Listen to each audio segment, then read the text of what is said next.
Rick Caruso has spent more than $62 million since launching his Los Angeles mayoral bid in February, nearly all of it his own money.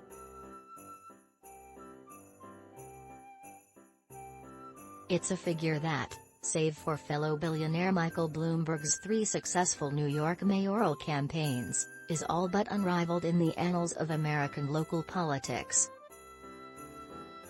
His opponent, Representative Karen Bass, has spent just over $6 million since entering the race more than a year ago, meaning the real estate developer has outspent her by a factor of 10. With a little more than 5 weeks before the November 8 election, campaign finance disclosures released late Thursday paint a revealing picture of how both campaigns have regrouped since the primary. Without independent wealth, Bass has little chance of matching Caruso's prodigal war chest. But the congresswoman had what appears to be her most impressive few months of fundraising yet over the summer. During a roughly 12-week period, Bass took in nearly $2.2 million in contributions and more than $250,000 in city matching funds, according to filings covering July 1 through September 24 submitted to the Los Angeles City Ethics Commission.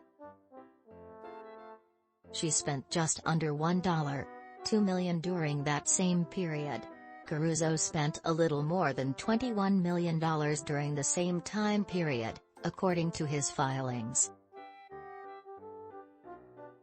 Caruso's fortune upended the race in the spring, as a first-time candidate who entered the field with little name recognition inundated the city with outspending.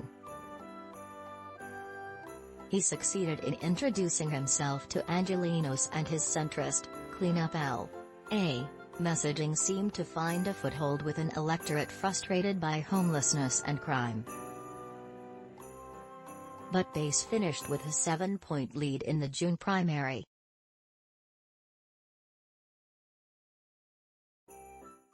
Two weeks later, the U.S. Supreme Court announced its decision to overturn Roe v. Wade, ensuring abortion rights would remain at the center of the conversation through the November election and casting a far less favorable political environment for a former Republican hoping to lead a deep blue sea. After his unstinting outspending in the spring, Caruso remained off the airwaves until mid-September, leading many political watchers to wonder through the summer about whether Caruso would dump a similar ad blitz in the fall, or pivot to a different tactic. The answer appears to be both. The TV ads will be plentiful, but his latest set of campaign filings also reveal a gargantuan investment in field efforts. These efforts, which accounted for nearly half of the campaign's spending during the most recent filing period, are central to a broader November strategy banking on the campaign's ability to turn out voters who probably sat out the primary and are less likely to cast a general election ballot. The campaign has spent nearly $10 million on its canvassing program over the last few months, according to filings covering July 1 through September 24.